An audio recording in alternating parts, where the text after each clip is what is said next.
जय हिंद दोस्तों, स्वागत है आपका आपके अपने यूट्यूब चैनल मैथ मॉनिटर में। आज हम लोग सीखेंगे शेषफल निकालना। शेषफल निकालने का तरीका। इस प्रकार के प्रश्न जो है एग्जाम में बहुत ज़्यादा पूछे जाते हैं।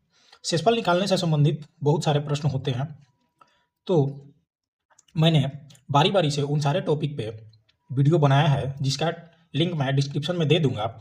आज के इस वीडियो में हम लोग इस प्रकार के प्रश्नों पे बात करेंगे, जो कि कुछ इस प्रकार है। किसी संख्या को 296 से भाग दिया जाए तो 75 शेष बचता है। यदि उस संख्या को 37 से भाग दिया जाए तो शेष क्या बचेगा। देखिए दोस्तों, इस प्रकार का प्रश्न जो होता है वह एग्जाम में पूछता है। तो इसको बनाने का जो तरीका होता है वो बहुत ही आसान है, बहुत ही सिंपल है। तो आप मेरे वीडियो में शुरू से लेकर अंत तक बने रहिएगा, ताकि आपको सब कुछ अच्छे से समझ में आ जाए और इस प्रकार के प्रश्न को बनाने में कभी भी आपको दिक्कत न हो। ठीक है दोस्तों, देखिए किसी संख्या को 296 से भाग दिया जाए। देखिए 296 से भाग दिया जाए तो 75 शेष बचता है। यदि उस संख्या को 37 से भाग दिया जाए तो शेष क्या बचेगा। ठीक है दोस्तों, देखिए शेष, यहाँ भी शेष की बात कर रहा है, यहाँ भी शेष की बात कर रहा है। हमको जो संख्या दी गई है उससे कोई मतलब नहीं रखना है। यहाँ पे जो शेष दिया गया है इसी को 37 से हम लोग भाग दे देंगे। क्या, जो शेष बचा है उसी को हम लोग 37 से भाग दे देंगे। देखिए 37 से भाग दिया जाए तो 75 को हम लोग 37 से भाग दे देंगे और जितना शेष बचेगा वही इसका आंसर होगा। ठीक है दोस्तों, तो देखिए 75 को जब आप 37 से भाग दीजिएगा तो ये कट जाएगा 2 बार में। बचा कितना दोस्तों शेष 1 बचा। ये तो पूरा पूरा कट गया 2 बार में, लेकिन शेष जो बचा है वह 1 बचा है। यही इस प्रश्न में पूछ रहा था। ठीक है दोस्तों, तो इसका आंसर जो होगा वो 1 होगा। ठीक है, मैं आशा करता हूं कि आप लोगों को यह प्रश्न अच्छे से समझ में आ गया होगा। अगर आप मेरे चैनल में नए हैं तो मेरे चैनल को सब्सक्राइब करें, लाइक करें तथा हमें कमेंट करें, यह जरूर बताएं कि आपको किस टॉपिक पे वीडियो चाहिए। ठीक है दोस्तों, एक और प्रश्न को देखते हैं ताकि आपके जो भी सारे डाउट हों वो सारे डाउट क्लियर हो जाएंगे। प्रश्न कुछ इस प्रकार है। यदि किसी संख्या को 45 से भाग देने पर 30 शेष बचता है तो उसी संख्या को 9 से भाग देने पर कितना शेष बचेगा। ठीक है दोस्तों, देखिए जो यहाँ पर शेष बचा है उसी को हम लोग इससे भाग दे देंगे और जो शेष बचेगा वही इसका आंसर होगा। ठीक है, यहाँ पे जो संख्या दी गई है उससे हमको कोई मतलब नहीं रखना है। देखिए शेष कितना बचा है 30। शेष कितना बचा है दोस्तों 30। तो उसी संख्या को 9 से भाग देने पर तो हम लोग इसी 30 को 9 से भाग दे देते हैं और जितना शेष बचेगा वही इसका आंसर होगा।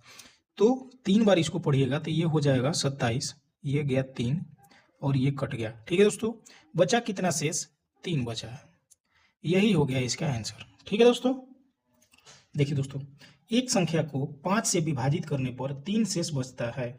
उसी संख्या के वर्ग को 5 से विभाजित करने पर शेष बचेगा। ठीक है, देखिए एक संख्या को 5 से विभाजित करने पर 3 शेष बचता है। शेष कितना बचा है दोस्तों 3। ठीक है, 3 लिख दिए। उसी संख्या के वर्ग को, तो हम लोग इस संख्या के वर्ग कर देते हैं।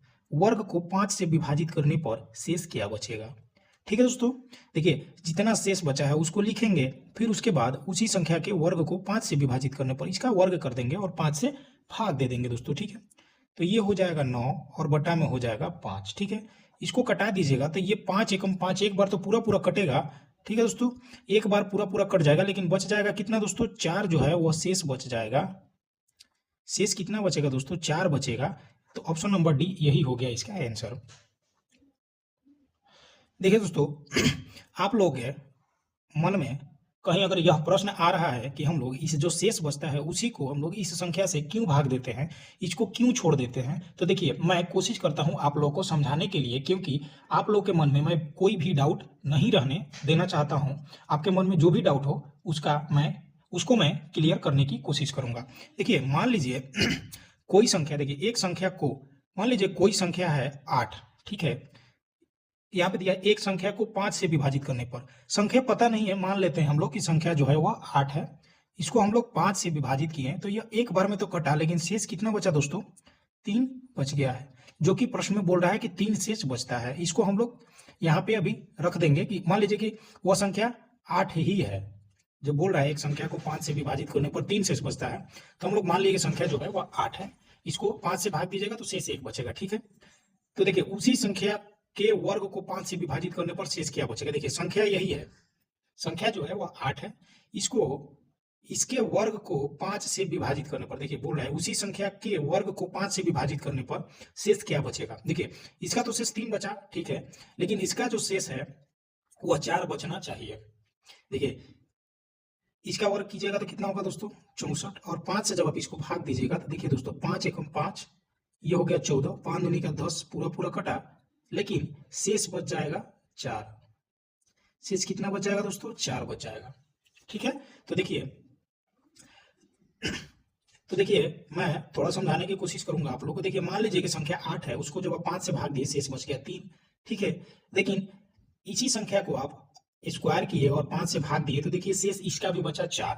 तो कहने का मतलब है कि इसको हमको कोई मतलब, इससे कोई मतलब नहीं है, जो शेष बचा है उसी को हम लोग इससे भाग दे देते हैं तो वही इसका आंसर आ जाता है। ठीक है दोस्तों, देखिए वही काम यहाँ पे भी किए हैं हम लोग। शेषफल है, शेषफल के वर्ग किए हैं, यहाँ पे उस संख्या का वर्ग किए हैं, यहाँ पे शेषफल का वर्ग किए हैं और 5 से विभाजित किए हैं। तो देखिए यहाँ पे भी शेष वही आया है और यहाँ पे उसी संख्या को लेके 5 से विभाजित किए हैं तब पर भी शेष वही आया है। ठीक है दोस्तों, इसलिए हम लोग इस संख्या को छोड़ के इसको